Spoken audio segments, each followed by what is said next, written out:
माए नी माए मेरे गीतां दे नैना विच बिरहों दी रड़क पवे अद्धी अद्धी राती उठ रोना मोए मित्रानो माए सानू नींद ना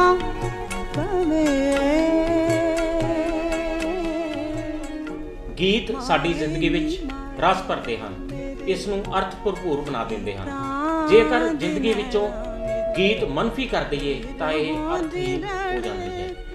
ਕਹਿੰਦੇ ਹਨ ਕਿ ਗੀਤਾਂ ਵਿੱਚੋਂ ਸਾਡਾ ਸੱਭਿਆਚਾਰ, ਸਾਡਾ ਸੁਭਾਅ, ਸਾਡੀ ਮੰਗ, ਸਾਡੀ ਚਾਹਤ ਅਤੇ ਸਾਡੀ ਖੁਸ਼ੀ ਝਲਕਦੀ ਹੈ। ਅਜਿਹੇ ਗੀਤਾਂ ਦਾ ਨਿੱਘ ਹੀ ਜ਼ਿੰਦਗੀ ਨੂੰ ਜਿਉਣ ਜੋਗਾ ਬਣਾ ਦਿੰਦਾ ਹੈ। ਜਿਵੇਂ ਪੁਰਾਣੇ ਗੀਤ ਸਨ, ਨੀ ਮੈਂ ਕੱਤਾਂ ਪ੍ਰੀਤਾਂ ਨਾਲ ਚਰਖਾ ਚੰਨਣ ਦਾ, ਮਾਵਾਂ ਤੇ ਧੀਆਂ ਰਲ ਬੈਠੀਆਂ ਨੀ ਮਾਏ। ਅਜਿਹੇ ਗੀਤਾਂ ਦੀ ਗੂੰਜ ਅੱਜ ਵੀ ਸਾਡੇ ਕੰਨਾਂ ਦੇ ਵਿੱਚ ਗੂੰਜਦੀ ਹੈ। ਪੰਜਾਬ ਦੀ ਕੋਇਲ ਬੀਬੀ ਸੁਰਿੰਦਰ ਕੌਰ ਜੀ, ਉਹਨਾਂ ਦੀ ਸੁਰੀਲੀ ਆਵਾਜ਼ ਅੱਜ ਵੀ ਸਾਡੇ ਦਿਲ ਨੂੰ ਟੁੰਬਦੀ ਹੈ। नीक मेरी अख काशनी दूजा रात दे नींदर ने मारिया, शीशे नू तरेड़ पै गई बाल बौंदी ने ध्यान जदों मारिया। नीक मेरी अख काशनी निम कत्ता परीता नाल चरखा चन्नण दा, चरखा चन्नण दा विकदा वड्डे बाजार चरखा चन्नण दा, चरखा चन्नण दा सुए विच रेवाल मैं कहनिया कर छतरी दी छाम छावे पैनिया। ਅੱਜ ਅਸੀਂ ਉਹਨਾਂ ਦਾ 90ਵਾਂ ਜਨਮ ਵਰ੍ਹਾ ਮਨਾ ਰਹੇ ਹਾਂ ਤੇ ਇਸ ਖੁਸ਼ੀ ਨੂੰ ਸਾਂਝੀ ਕਰਨ ਲਈ ਅੱਜ ਮੈਂ ਉਹਨਾਂ ਦੀ ਫੁਲਵਾੜੀ ਦੇ ਵਿੱਚ ਆਇਆ ਹਾਂ। ਮੇਰੇ ਨਾਲ ਅੱਜ ਮੌਜੂਦ ਨੇ ਉਹਨਾਂ ਦੇ ਸੁਪੁੱਤਰੀ ਵਿਸ਼ਵ ਪ੍ਰਸਿੱਧ ਗਾਇਕ ਡੋਲੀ ਗਲੇਰੀਆ ਜੀ। ਅੰਬਰਸਰ ਦੇ ਪਾਪੜ ਵੇ ਮੈਂ ਖਾਂਦੀ ਨਾ, ਤੂੰ ਕਰੇ ਨਾ ਆਕੜ ਵੇ ਮੈਂ ਸਹਿੰਦੀ ਨਾ। ਚਣਾ ਚਣਕ ਤੇਰੀ ਬੋਦੀ ਮੇਰੇ ਹੱਥ, ਮੇਰੀ ਗੁੱਤ ਤੇਰੇ ਹੱਥ, ਜੇ ਤੂੰ ਰੱਖਣਾ ਏ ਰੱਖ, ਜੇ ਤੂੰ ਕੱਢਣਾ ਏ ਕੱਢ। ਮਈਓ ਤੇਰੇ ਨਾਲ ਵਸੀਆਂ ਕੇ ਹੋਰ ਕੋਈ ਵਸੇ ਵੀ ਨਾ, ਮਈਓ ਤੇਰੇ ਨਾਲ ਕੱਟੀਆਂ ਕੇ ਹੋਰ ਕੋਈ ਕੱਟੇ ਵੀ ਨਾ। ਜਿਸ ਤਰ੍ਹਾਂ ਮੈਂ ਗੱਲ ਕੀਤੀ ਕਿ ਅਸੀਂ ਉਹਨਾਂ ਨੂੰ ਸੱਚੀ ਸ਼ਰਧਾਂਜਲੀ ਦੇਣ ਦੇ ਲਈ, ਉਹਨਾਂ ਨੂੰ ਦੀਆਂ ਯਾਦਾਂ ਨੂੰ ਤਾਜ਼ਾ ਕਰਨ ਦੇ ਲਈ ਅੱਜ ਅਸੀਂ ਇੱਥੇ ਆਏ ਹਾਂ। ਤੇ ਸਭ ਤੋਂ ਪਹਿਲਾਂ ਮੈਂ ਚਾਹੁੰਦਾ ਹਾਂ ਕਿ ਕਿਸੇ ਉਹਨਾਂ ਦੇ ਗੀਤ ਨਾਲ ਉਹਨਾਂ ਦਾ ਕਹਿ ਸਕਦੇ ਹਾਂ ਕਿ ਸ਼ਰਧਾਂਜਲੀ ਦਈਏ ਉਹਨਾਂ ਨੂੰ। ਮੈਂ ਸ਼ਿਵ ਕੁਮਾਰ ਬਟਾਲਵੀ ਦੇ ਕੁਝ ਸਤਰ ਪੇਸ਼ ਕਰਦੀ। ਮਾਏ ਨੀ ਮਾਏ ਮੇਰੇ ਗੀਤਾਂ ਦੇ ਨੈਣਾ ਵਿੱਚ ਬਿਰਹੋਂ ਦੀ ਰੜਕ ਪਵੇ।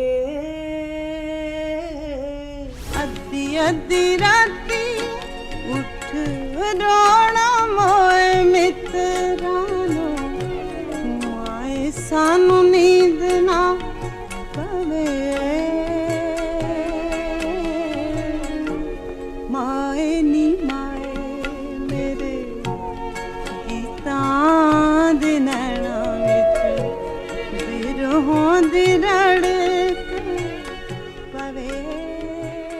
ਬੀਬੀ ਸੁਰਿੰਦਰ ਕੌਰ ਜੀ ਬਾਰੇ, ਉਹਨਾਂ ਦੀ ਜ਼ਿੰਦਗੀ ਬਾਰੇ ਤਕਰੀਬਨ ਖਾਸ ਕਰਕੇ ਮੇਰੀ ਪੀੜ੍ਹੀ ਤੱਕ ਪਤਾ ਹੈ, ਪਰੰਤੂ ਹੋ ਸਕਦਾ ਕਿ ਅਗਲੇ ਨਵੇਂ ਬੱਚਿਆਂ ਨੂੰ ਉਹਨਾਂ ਦੀ ਜ਼ਿੰਦਗੀ ਬਾਰੇ ਨਾ ਪਤਾ ਹੋਵੇ। ਥੋੜ੍ਹਾ ਜਿਹਾ ਬਰੀਫ ਦੇ ਵਿੱਚ ਮੈਂ ਤੁਹਾਡੇ ਤੋਂ ਪੁੱਛਣਾ ਚਾਹੁੰਦਾ ਕਿ ਉਹਨਾਂ ਦੀ ਕਿਸ ਉਮਰ ਦੇ ਵਿੱਚ ਉਹ ਇਹ ਪੰਜਾਬੀ ਗੀਤ 'ਤੇ ਲੜ ਲੱਗੇ। ਮਾਂ ਤੇ ਬਹੁਤ ਛੋਟੀ ਸੀ ਜਦੋਂ ਜੀ। ਲਾਹੌਰ ਦੇ ਵਿੱਚ ਉਹਨਾਂ ਦਾ ਜਨਮ ਹੋਇਆ। 13-14 ਸਾਲ ਦੀ ਉਮਰ ਦੇ ਵਿੱਚ ਹੀ ਉਹਨਾਂ ਨੇ ਰੇਡੀਓ ਤੋਂ ਗਾਣਾ ਸ਼ੁਰੂ ਕਰ ਦਿੱਤਾ ਸੀ ਔਰ ਲਾਹੌਰ ਦੇ ਬੜੇ ਵੱਡੇ ਵੱਡੇ ਉਸਤਾਦਾਂ ਕੋਲੋਂ ਸਿੱਖਿਆ ਗ੍ਰਹਿਣ ਕੀਤੀ ਸੀ। ਅਨਾਇਤ ਹੁਸੈਨ ਉੱਥੋਂ ਦੇ ਮਿਊਜ਼ਿਕ ਡਾਇਰੈਕਟਰ ਸਨ ਔਰ ਨਿਆਜ਼ ਹੁਸੈਨ ਸ਼ਾਮੀ, ਦੋਨੋਂ ਹੀ ਪਟਿਆਲਾ ਘਰਾਣਾ ਤੇ ਸ਼ਾਮ 84 ਘਰਾਣੇ ਦੇ ਗੁਰੂ ਸਨ।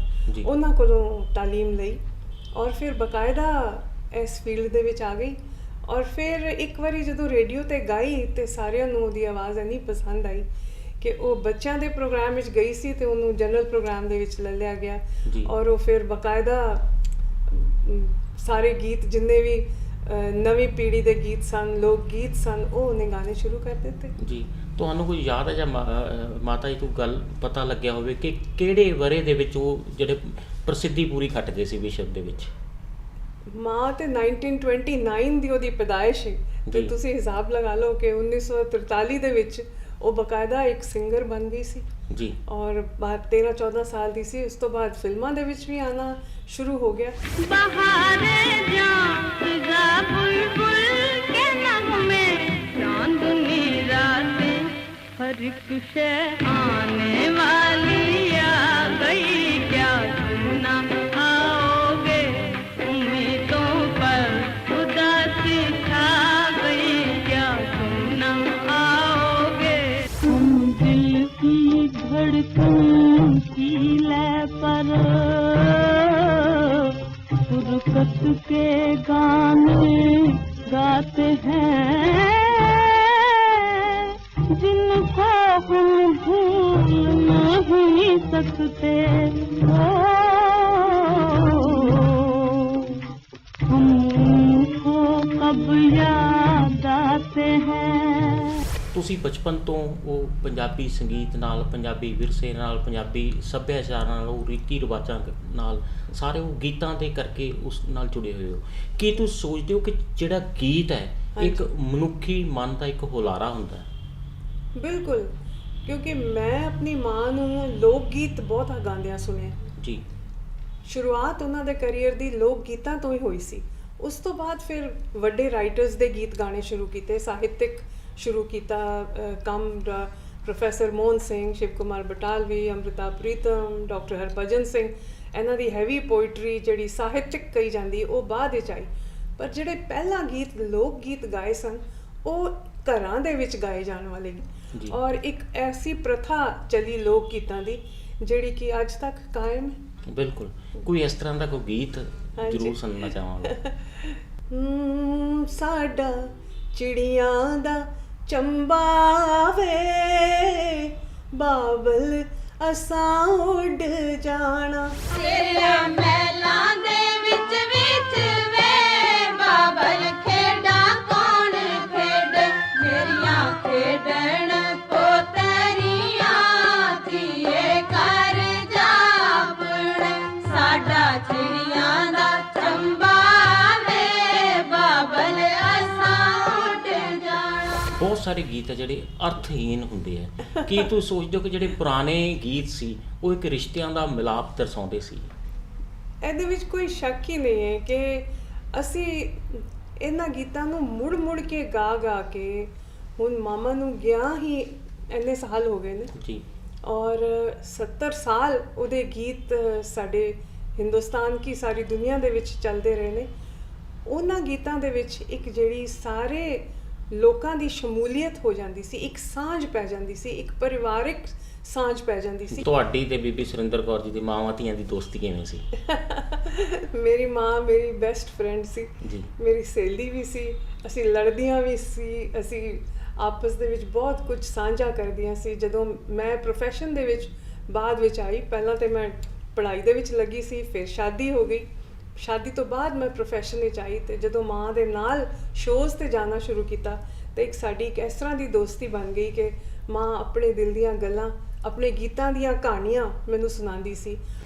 ਮਾਵਾਂ ਤੇ ਧੀਆਂ ਦੀ ਦੋਸਤੀ ਨਿਮਾਏ ਕੋਈ ਟੁੱਟਦੀ ਏ ਕਹਿਰਾਂ ਦੇ ਨਾਲ ਨੀ ਕਣਕਾਂ ਨਿਸਰੀਆਂ ਧੀਆਂ ਕਿਉਂ ਬਿਸਰੀਆਂ ਮਾਏ। ਮੈਂ ਇਹ ਵੀ ਸੁਣਿਆ ਕਿ ਕਈ ਵਾਰੀ ਹੁੰਦਾ ਸੀ ਕਿ ਸੇਮ ਗੀਤ ਹਾਂਜੀ। ਦੋਵਾਂ ਦਾ ਸੇਮ ਤਿਆਰੀ ਹੁੰਦੀ ਸੀ, ਤੁਹਾਡਾ ਆਪਸ ਦੇ ਵਿੱਚ ਵੀ ਕੰਪੀਟੀਸ਼ਨ ਹੋ ਜਾਂਦਾ ਸੀ। ਉਹ ਸਾਡੇ ਗੁਰੂ ਜੀ ਖਾਨ ਸਾਹਿਬ ਅਬਦੁਲ ਰਹਿਮਾਨ ਕਾ ਸਾਡੇ ਉਸਤਾਦ ਸਨ। ਉਹ ਕਈ ਵਾਰੀ ਇਸ ਤਰ੍ਹਾਂ ਕਰਦੇ ਸਨ, ਇੱਕੋ ਗੀਤ ਦੀ ਧੁਨ ਵੱਖਰੀ ਧੁਨ, ਗੀਤ ਇੱਕੋ ਤੇ ਜੀ। ਧੁਨਾਂ ਦੋ ਬਣਾ ਕੇ ਤੇ ਸਾਡਾ ਆਪਸ ਦੇ ਵਿੱਚ ਕੰਪੀਟੀਸ਼ਨ ਕਰਾ ਦਿੰਦੇ ਜੀ। ਸਨ ਔਰ ਫਿਰ ਕਹਿਣਾ ਦੇਖਦੇ ਆ ਕਿ ਕੌਣ ਜ਼ਿਆਦਾ ਚੰਗਾ ਗਾਉਂਦਾ ਜੀ। ਹੈ। ਸੋ ਮਾਮਾ ਕਈ ਵਾਰੀ ਕਹਿੰਦੀ ਸੀ ਇਹ ਸਾਨੂੰ ਆਪਸ ਵਿੱਚ ਲੜਾਉਂਦੇ ਨੇ, ਪਰ ਅਸੀਂ ਮਾਵਾਂ ਧੀਆਂ ਲੜਨਾ ਥੋੜੀ।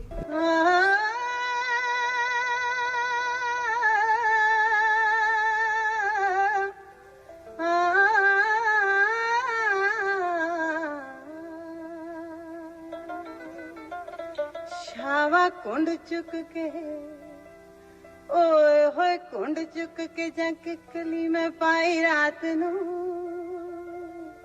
ਵੇ ਅੱਗ ਪਾਣੀਆਂ ਚਾਹਾਣੀਆਂ ਮੈਂ ਲਾਈ ਰਾਤ ਨੂੰ ਵੇ ਅੱਗ ਪਾਣੀਆਂ ਚ ਮਰ ਗਏ ਪਾਣੀਆਂ ਚਾਹਾਣੀਆਂ ਮੈਂ ਲਾਈ ਡੋਲੀ ਜੀ, ਪੰਜਾਬ ਦੀ ਕੋਇਲ ਹੈ ਜਿਹੜਾ, ਪੰਜਾਬ ਦੀ ਕੋਇਲ ਦਾ ਟਾਈਟਲ ਉਹਨਾਂ ਨੂੰ ਕਦੋਂ ਮਿਲਿਆ?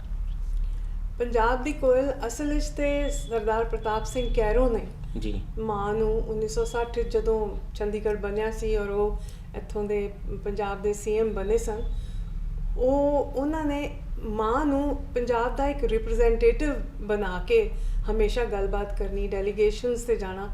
Even for that matter Pandit Jawahar Lal Nehru ਮਾਮਾ ਨੂੰ ਬਾਹਰ ਵਿਦੇਸ਼ਾਂ ਵਿੱਚ ਡੈਲੀਗੇਸ਼ਨਸ 'ਤੇ ਭੇਜਦੇ ਸਨ। ਸਾਰਿਆਂ ਨੂੰ ਪਤਾ ਸੀ ਕਿ ਪੰਜਾਬੀ ਲੋਕ ਗੀਤ ਜਾਂ ਪੰਜਾਬ ਨੂੰ ਰਿਪਰੈਜ਼ੈਂਟ ਕਰਨ ਵਾਲਾ ਕੋਈ ਹੈ ਗੀਤਾਂ ਦੇ ਰਾਹੀਂ, ਤੇ ਉਹ ਸੁਰਿੰਦਰ ਕੌਰ। ਸੂਏ ਵਿੱਚ ਰੇ ਵਾਲਿਆ ਮੈਂ ਕਨੀਆ, ਸੂਏ ਵਿੱਚ ਰੇ ਵਾਲਿਆ ਮੈਂ ਕਨੀਆ, ਕਰ ਛਤਰੀ ਦੀ ਛਾਂ ਛਾਵੇਂ ਪੈਨੀਆ।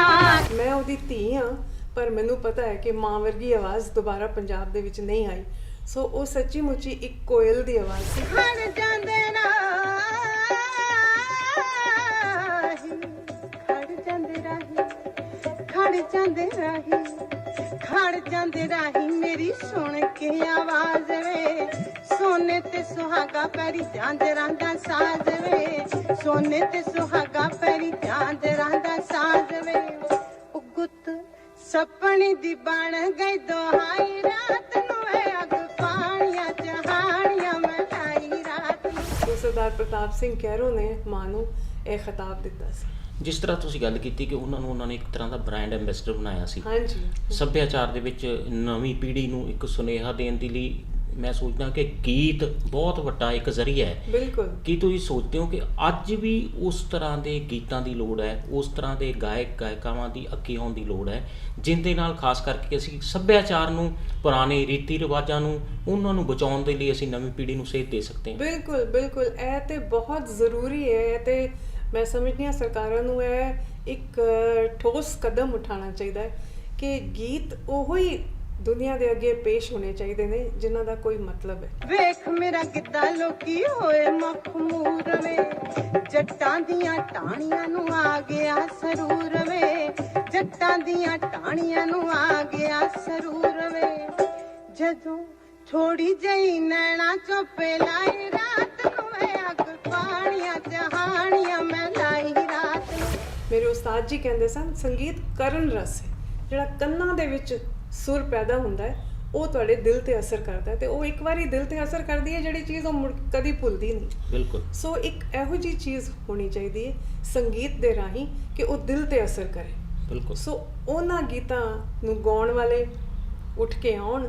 ਇਹ ਨਹੀਂ ਕਿ ਲੋਕ ਗੀਤ ਮੁੱਕ ਗਏ ਨੇ, ਲੋਕ ਗੀਤਾਂ ਦਾ ਕੋਈ ਅੰਤ ਹੀ ਨਹੀਂ, ਕਿਤਾਬਾਂ ਭਰੀਆਂ ਪਈਆਂ ਨੇ, ਹਜ਼ਾਰਾਂ ਕਰੋੜਾਂ ਲੋਕ ਗੀਤ ਹੈਗੇ ਨੇ। ਗਾਓ ਤੇ ਆਪਣੇ ਵਿਰਸੇ ਦੇ ਨਾਲ ਜੁੜੋ, ਆਪਣੇ ਹੈਰੀਟੇਜ ਨੂੰ ਪਛਾਣੋ, ਆਪਣੇ ਔਰਿਜਨ ਨੂੰ ਪਛਾਣੋ। ਉਹ ਭੁੱਲ ਹੀ ਬੈਠੇ ਨੇ, ਪਰ ਸਾਨੂੰ ਆਪਣਾ ਵਿਰਸਾ ਭੁੱਲਣਾ ਨਹੀਂ ਚਾਹੀਦਾ। ਦਿਲ ਸੋਲ ਨਾ ਗੁੱਸੇ ਵਿੱਚ ਬੋਲੀ ਵੇ, ਦਿਲ ਸੋਲਣਾ,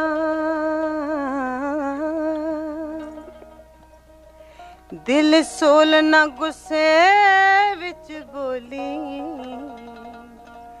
ਸੱਜਣਾ ਮੈਂ ਹੱਥ ਜੋੜਦੀ ਵੇ, ਦਿਲ ਸੋਲਣਾ ਗੁੱਸੇ ਵਿੱਚ ਬੋਲੀ।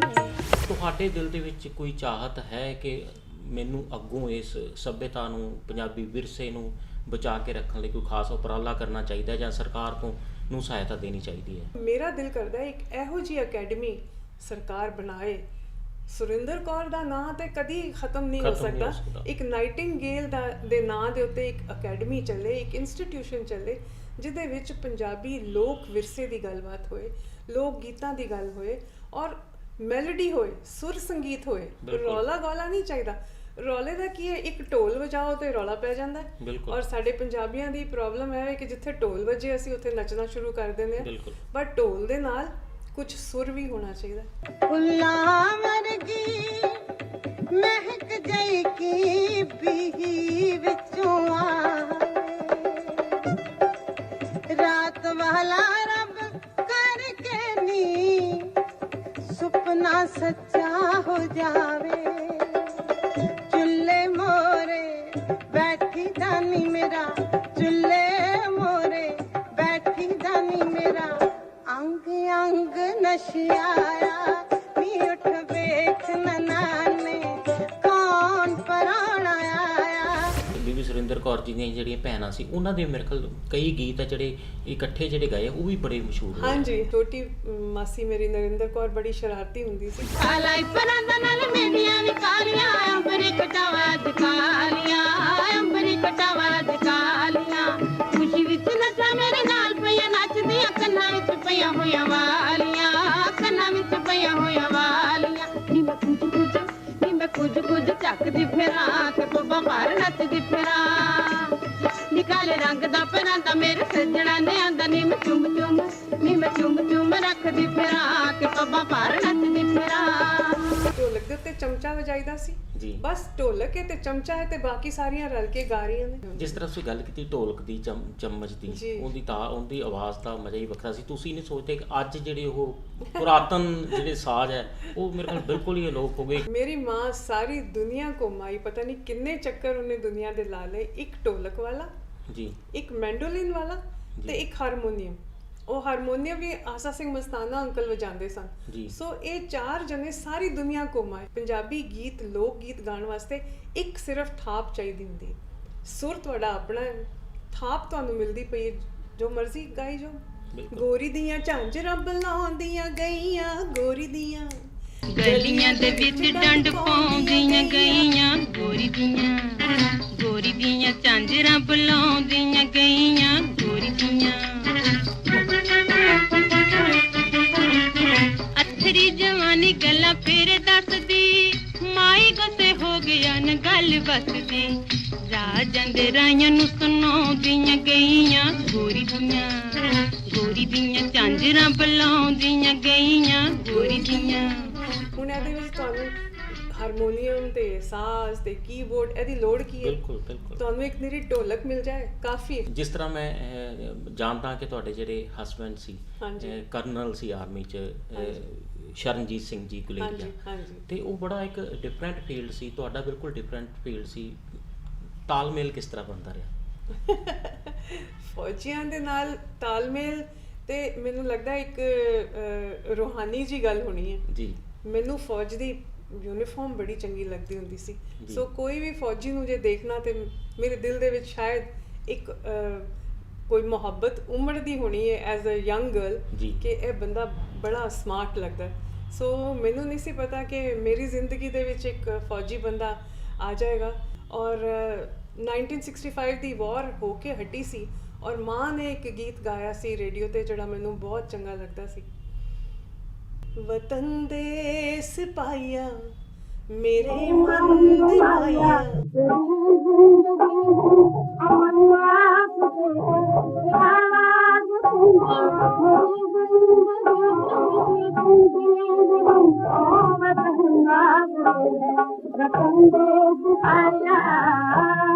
ਨਵੀਂ ਪੀੜ੍ਹੀ ਨੂੰ ਪੰਜਾਬੀ ਵਿਰਸਾ ਸੰਭਾਲਣ ਦੇ ਲਈ ਕੀ ਕਰਨਾ ਚਾਹੀਦਾ ਹੈ? ਸਭ ਤੋਂ ਪਹਿਲੀ ਤੇ ਗੱਲ ਮੈਂ ਸਮਝਦੀ ਹਾਂ ਕਿ ਵਿਰਸਾ ਸੰਭਾਲਣਾ ਕੋਈ ਬਾਹਰੋਂ ਨਹੀਂ ਆਉਂਦਾ ਜੀ। ਇਹ ਕੋਈ ਬਾਹਰੋਂ ਆ ਕੇ ਤੁਹਾਨੂੰ ਤਾਕੀਦ ਕਰੇ, ਕੋਈ ਟੀਚਰ ਆ ਕੇ ਦੱਸੇ, ਇਹਦੀ ਲੋੜ ਨਹੀਂ ਹੈ। ਵਿਰਸਾ ਦੀ ਗੱਲ ਆਪਣੇ ਘਰੋਂ ਚੱਲਣੀ ਚਾਹੀਦੀ ਹੈ। ਆਪਣੇ ਮਾਂ-ਬਾਪ ਆਪਣੇ ਬੱਚਿਆਂ ਨੂੰ ਆਪਣੇ ਵਿਰਸੇ ਦੇ ਬਾਰੇ, ਆਪਣੀ ਮਾਂ ਬੋਲੀ ਦੇ ਬਾਰੇ, ਆਪਣੇ ਲੋਕ ਗੀਤਾਂ ਦੇ ਬਾਰੇ, ਆਪਣੇ ਰਹਿਣ ਸਹਿਣ, ਆਪਣੇ ਰਹਿਣਾ ਖਾਣਾ ਪੀਣਾ ਸਾਰਾ ਕੁਝ ਜਿਹੜਾ ਉਹ ਬੱਚੇ ਆਪਣੇ ਮਾਂ-ਪਿਓ ਦੇ ਘਰੋਂ ਸਿੱਖਦੇ ਨੇ। ਸੋ ਜੇ ਮਾਂ-ਪਿਓ ਆਪਣੀ ਤਾਲੀਮ ਚੰਗੀ ਦੇਣਗੇ ਤਾਂ ਬੱਚਿਆਂ ਦੇ ਵਿੱਚ ਆਪੇ ਇਨਕਲਕੇਟ ਹੋਏਗੀ ਇਹ ਹੈਬਿਟ। ਜਿਸ ਤਰ੍ਹਾਂ ਤੁਸੀਂ ਗੱਲ ਕੀਤੀ ਸੀ ਤੁਹਾਡੀ ਬੇਟੀ ਬਾਰੇ, ਜਿਸ ਤਰ੍ਹਾਂ ਤੁਹਾਨੂੰ ਆਪਣੀ ਮਦਰ ਤੋਂ ਸਪੋਰਟ ਮਿਲੀ ਉਵੇਂ ਹੀ ਅੱਗੋਂ ਸਪੋਰਟ ਉਹਨਾਂ ਨੂੰ ਮਿਲੀ, ਉਵੇਂ ਹੀ ਅੱਗੋਂ ਰੀਆ ਨੂੰ ਮਿਲੀ। ਹਾਂਜੀ ਮੈਨੂੰ ਲੱਗਦਾ ਕਿ ਮੈਂ ਆਪਣੇ ਆਪ ਨੂੰ ਬਲੈਸਡ ਸਮਝਦੀ ਹਾਂ। ਮੈਂ ਖੁਸ਼ਕਿਸਮਤ ਹਾਂ ਕਿ ਅੱਗੋਂ ਉਹ ਆਪਣੇ ਬੱਚਿਆਂ ਨੂੰ ਵੀ ਉਸ ਤਰ੍ਹਾਂ ਹੀ ਤਾਲੀਮ ਦੇ ਰਹੀ ਹੈ। ਮਾਵਾਂ ਤੇ ਧੀਆਂ ਰਲ ਬੈਠੀਆਂ ਨੀ ਮਾਏ ਕੋਈ ਕਰਦੀਆਂ ਗੱਲੋੜੀਆਂ ਨੀ ਕਣਕਾਂ ਲੰਮੀਆਂ ਧੀਆਂ ਕਿਉਂ ਜੰਮੀਆਂ ਨੀ ਮਾਏ। ਮਾਵਾਂ ਤੇ ਧੀਆਂ ਦੀ ਦੋਸਤੀ ਨੀ ਮਾਏ ਕੋਈ ਟੁੱਟਦੀ ਏ ਕਹਿਰਾਂ ਦੇ ਨਾਲ ਕਣਕਾਂ ਵਿਸਰੀਆਂ ਧੀਆਂ ਕਿਉਂ ਵਿਸਰੀਆਂ ਮਾਏ। ਮੇਰੇ ਨਾਲ ਡੋਲੀ ਗੁਲੇਰੀਆ ਜੀ ਦੇ ਪਤੀ ਤੇ ਕਹਿ ਸਕਦੇ ਹਾਂ ਕਿ ਬੀਬੀ ਸੁਰਿੰਦਰ ਕੌਰ ਜੀ ਦੇ ਜਵਾਈ ਰਿਟਾਇਰਡ ਕਰਨਲ ਸ਼ਰਨਜੀਤ ਸਿੰਘ ਜੀ ਗੁਲੇਰੀਆ ਵੀ ਹਾਜ਼ਰ ਨੇ, ਤੁਹਾਡਾ ਵੀ ਮੈਂ ਸਵਾਗਤ ਕਰਦਾ। ਜਿਸ ਤਰ੍ਹਾਂ ਸਾਡੀ ਗੱਲਬਾਤ ਚੱਲਦੀ ਪਈ ਸੀ ਕਿ ਮੇਰੀ ਵੀ ਇੱਛਾ ਸੀ ਕਿ ਇੱਕ ਫੌਜੀ ਨਾਲ ਵਿਆਹ ਕਰਾਵਾਂ, ਕਿ ਤੁਸੀਂ ਵੀ ਇਹਨਾਂ ਦੀ ਬੈਕਗਰਾਉਂਡ ਬਾਰੇ ਜਾਣਦੇ ਸੀ? ਬੀਬੀ ਸੁਰਿੰਦਰ ਕੌਰ ਜੀ ਦੇ ਗੀਤ ਪਹਿਲਾਂ ਸੁਣੇ ਸੀ? ਅਸੀਂ ਬਚਪਨ ਦੇ ਵਿੱਚ ਹੀ ਜਦੋਂ ਘਰ ਦੇ ਵਿੱਚ ਛੋਟੇ ਛੋਟੇ ਰੇਡੀਓਜ਼ ਹੁੰਦੇ ਸਨ ਜੀ, ਤੇ ਜਦੋਂ ਗੀਤ ਕੋਈ ਨਵਾਂ ਆਉਣਾ ਮੰਮਾ ਵੱਲੋਂ ਜੀ, ਪ੍ਰਕਾਸ਼ ਕੌਰ ਆਂਟੀ ਵੱਲੋਂ, ਜੀ, ਤੇ ਸਾਨੂੰ ਪਤਾ ਲੱਗ ਜਾਣਾ ਕਿ ਨਵਾਂ ਗੀਤ ਅੱਜ ਇਹਨਾਂ ਦਾ ਰੇਡੀਓ ਤੇ ਵੱਜਣ ਵਾਲਾ ਹੈ ਜਾਂ ਵੱਜ ਰਿਹਾ ਹੈ, ਜੀ, ਤੇ ਅਸੀਂ ਭੱਜ ਕੇ ਜਾ ਕੇ ਤੇ ਰੇਡੀਓ ਨੂੰ ਔਨ ਕਰਨਾ ਤੇ ਸੁਣਨਾ ਉਹਨੂੰ। ਕਰਨਲ ਸਾਹਿਬ, ਤੁਹਾਨੂੰ ਕੋਈ ਮੰਮਾ ਦਾ ਕੋਈ ਗੀਤ ਜਿਹੜਾ ਸਭ ਤੋਂ ਜ਼ਿਆਦਾ ਪਸੰਦ ਹੈ, ਗੁਨਗੁਣਾ ਕੇ ਗਾ ਸਕਦੇ ਹੋ? ਕਹਿੰਦੇ ਸਭ ਗਾ ਕੇ ਦਿਖਾਓ। ਨਹੀਂ, ਮੈਨੂੰ ਉਹਨਾਂ ਦੇ ਜਿਹੜੀ ਮੰਮਾ ਦਾ ਮੈਨੂੰ ਯਾਦ ਹੈ ਕਿ ਹਮੇਸ਼ਾ ਹੀ ਉਹਨਾਂ ਦੇ ਗੀਤ ਜਿਹੜੇ ਉਹਨਾਂ ਨੇ ਗਾਏ ਹੋਏ ਸਨ ਜੀ, ਉਹ ਦਿਮਾਗ ਦੇ ਵਿੱਚ ਘੁੰਮਦੇ ਰਹਿੰਦੇ ਹੁੰਦੇ ਸਨ ਜੀ।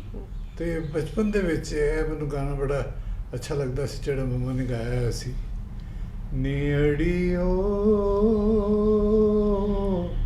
ਕਾਗ ਬਨੇਰੇ ਤੇ ਬੋਲਿਆ, ਔਂਸੀਆਂ ਪਾਉਂਦੀ ਦਾ ਹਨੀ ਮੇਰਾ, ਔਂਸੀਆਂ ਪਾਉਂਦੀ ਦਾ ਹਨੀ ਮੇਰਾ, ਨਰਮ ਕਾਲ ਜਾ ਡੋਲਿਆ, ਨੀੜੀਓ ਕਾਗ ਬਨੇਰੇ ਤੇ ਬੋਲਿਆ। ਅਸੀਂ ਬੀਬੀ ਸੁਰਿੰਦਰ ਕੌਰ ਜੀ ਦੀ ਇੱਕ ਫੁਲਵਾੜੀ ਦੇ ਵਿੱਚ ਬੈਠੇ ਹਾਂ। ਜਿਸ ਤਰ੍ਹਾਂ ਪਹਿਲਾਂ ਮੇਰੀ ਗੱਲ ਹੋਈ ਡੋਲੀ ਗੁਲੇਰੀਆ ਜੀ ਦੇ ਨਾਲ, ਉਹਨਾਂ ਦੇ ਪਤੀ ਕਰਨਲ ਸਾਹਿਬ ਨਾਲ, ਹੁਣ ਡੋਲੀ ਗੁਲੇਰੀਆ ਜੀ ਦੀ ਬੇਟੀ ਸੁਨੈਣੀ ਜੀ ਮੇਰੇ ਨਾਲ ਨੇ, ਤੇ ਉਹਨਾਂ ਦੇ ਬੇਟੇ ਦਿਲਪ੍ਰੀਤ ਸਿੰਘ ਗੁਲੇਰੀਆ ਜੀ ਵੀ ਅੱਜ ਸਾਡੇ ਨਾਲ ਮੌਜੂਦ ਨੇ।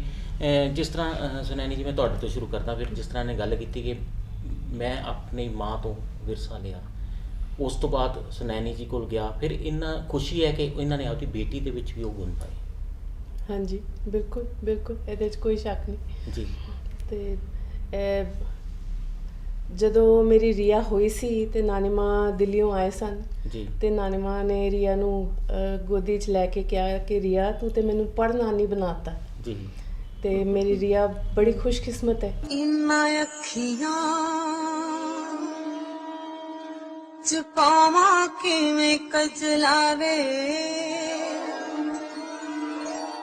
ਅੱਖੀਆਂ ਚ ਤੂੰ ਵਸਦਾ, ਇਨਾਂ ਅੱਖੀਆਂ ਚ ਪਾਵਾਂ ਕਿਵੇਂ ਕਜਲਾਵੇ, ਅੱਖੀਆਂ ਚ ਤੂੰ ਵਸਦਾ। ਬੀਬੀ ਸੁਰਿੰਦਰ ਕੌਰ ਜੀ ਦੇ ਸਨਮਾਨ ਦੇ ਵਿੱਚ ਕੋਈ ਇਸ ਤਰ੍ਹਾਂ ਦਾ ਹੋਇਆ ਕਿ ਸਰਕਾਰ ਨੇ ਕੋਈ ਦੇਣ ਦਿੱਤੀ ਹੋਵੇ? ਮਾਂ ਨੂੰ ਆਪਣੇ ਅਖੀਰਲੇ ਦਿਨਾਂ ਦੇ ਵਿੱਚ ਪਦਮ ਸ਼੍ਰੀ ਅਵਾਰਡ ਮਿਲਿਆ, ਜੀ, ਔਰ 1982 ਦੇ ਵਿੱਚ ਉਹਨਾਂ ਨੂੰ ਸੰਗੀਤ ਨਾਟਕ ਅਕੈਡਮੀ ਦਾ ਪੁਰਸਕਾਰ ਮਿਲਿਆ ਸੀ। ਬਟ 82 ਤੋਂ ਲੈ ਕੇ 2006 ਤੱਕ ਉਹ ਪਦਮ ਸ਼੍ਰੀ ਉਡੀਕਦੀ ਰਹਿ ਗਈ, ਔਰ ਜਦੋਂ ਪਦਮ ਸ਼੍ਰੀ ਮਿਲਿਆ ਉਸ ਤੋਂ ਬਾਅਦ she is no longer there. ਔਰ ਪਦਮ ਸ਼੍ਰੀ ਵੀ ਹਰਿਆਣਾ ਸਰਕਾਰ ਨੇ ਇਨੀਸ਼ੀਏਟ ਹੋਇਆ ਸੀ। ਕੀ ਤੁਸੀਂ ਇਸ ਗੱਲ ਤੇ ਮਾਣ ਮਹਿਸੂਸ ਕਰਦੇ ਹੋ ਕਿ ਤੁਸੀਂ ਤੁਹਾਡੀ ਪਹਿਲੀ ਪੀੜ੍ਹੀ ਨੇ, ਹੁਣ ਅਗਲੀ ਪੀੜ੍ਹੀ ਨੇ, ਉਸ ਤੋਂ ਅਗਲੀ ਪੀੜ੍ਹੀ ਨੇ ਪੰਜਾਬੀ ਸੱਭਿਆਚਾਰ ਦੀ, ਦੇਸ਼ ਦੀ ਬੜੀ ਸੇਵਾ ਕੀਤੀ ਹੈ, ਖਾਸ ਕਰਕੇ ਮਾਂ ਬੋਲੀ ਦੀ ਵੀ ਕਹਿ ਸਕਦੇ ਹਾਂ?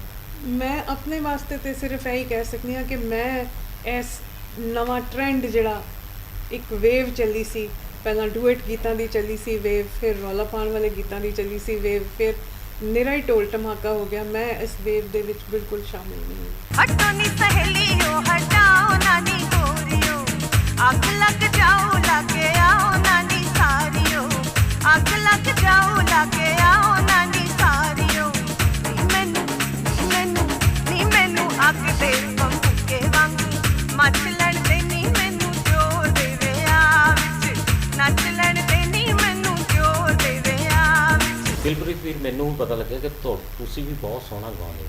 ਕੋਈ ਨਾਨੀ ਮਾਂ ਦਾ ਕੋਈ ਗੀਤ ਸੁਣਾ ਦਿਓ। ਮੈਂ ਮੇਰੀ ਬਿਲਕੁਲ ਵੀ ਗਾਣ ਵਾਲੀ ਆਵਾਜ਼ ਨਹੀਂ ਹੈਗੀ, ਪਰ ਮੈਨੂੰ ਨਾਨੀ ਮਾਂ ਦੇ ਗਾਣਿਆਂ 'ਚ ਲੱਠੇ ਦੀ ਚਾਦਰ, ਲੱਠੇ ਦੀ ਚਾਦਰ ਉੱਤੇ ਸਲੇਟੀ ਰੰਗ ਮਾਇਆ। ਸੁਣਾਣੀ ਜੀ ਤੁਹਾਡੀ ਇਸ ਤਰ੍ਹਾਂ ਬੇਟੀ ਹੈ ਹਾਂਜੀ। ਉਹ ਵੀ ਸੰਗੀਤ ਦੇ ਨਾਲ ਜੁੜੀ ਹੋਈ ਹੈ, ਉਹਨੂੰ ਵੀ ਪਸੰਦ ਆ ਆਪਣੇ ਨਾਨੀ ਦੀ ਪੜਨਾਨੀ ਦੇ ਗੀਤ? ਹਾਂਜੀ, ਉਹ ਇਸ ਵੇਲੇ ਇਸ ਮਕਾਮ ਤੇ ਹੈਗੀ ਹੈ ਆਪਣੀ ਜ਼ਿੰਦਗੀ 'ਚ ਕਿ ਉਹ ਸੰਗੀਤ, ਜੇ ਸੰਗੀਤ ਉਹਨੂੰ ਸਾਧਨਾ ਜਿਸ ਤਰ੍ਹਾਂ ਸਿੱਖਣਾ ਹੈ ਤੇ ਫਿਰ ਉਹਨੂੰ ਫਿਰ ਉਹੋ ਹੀ ਰਾਹ ਫੜਨਾ ਪਏਗਾ।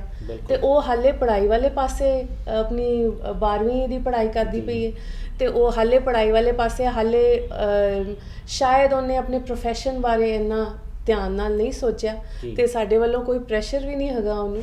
ਮੈਂਡੇ ਗਲੇ ਦੇ ਵੇ ਮੈਂਡੇ ਗਲੇ ਦੇ ਤਵੀਤਾ ਵੇ ਮੈਂਡੇ ਗਲੇ ਦੇ ਮੈਂਡੇ ਗਲੇ ਦੇ ਤਵੀਤਾ ਵੇ ਟੋਲਾ ਮੰਦਾ ਤਾਂ ਕੁਝ ਨਹੀਂ ਉਹ ਕੀਤਾ ਲੱਠੇ ਦੀ ਚਾਦਰ ਉੱਤੇ ਸਲੇਟੀ ਰੰਗ ਮਾਇਆ ਆਪੋ ਸਾਹਮਣੇ ਕੋਲੋਂ ਦੀ ਰੁੱਸ ਕੇ ਨਾ ਲੰਗ ਮਾਇਆ।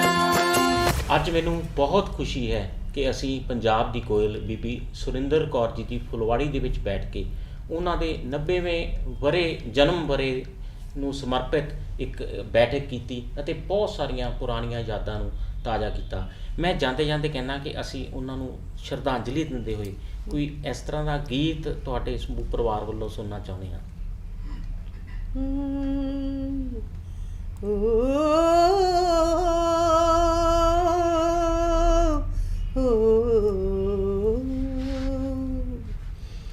ਮਾਵਾਂ ਤੇ ਧੀਆਂ ਰਲ ਬੈਠੀਆਂ ਨੀ ਮਾਏ ਕੋਈ ਕਰਦੀਆਂ ਗੱਲੋੜੀਆਂ। ਮਾਵਾਂ ਤੇ ਧੀਆਂ ਰਲ ਬੈਠੀਆਂ ਨੀ ਮਾਏ ਕੋਈ ਕਰਦੀਆਂ ਗੱਲੋੜੀਆਂ ਨੀ ਕਣਕਾਂ ਲੰਮੀਆਂ ਧੀਆਂ ਕਿਉਂ ਜੰਮੀਆਂ ਨੀ ਮਾਏ।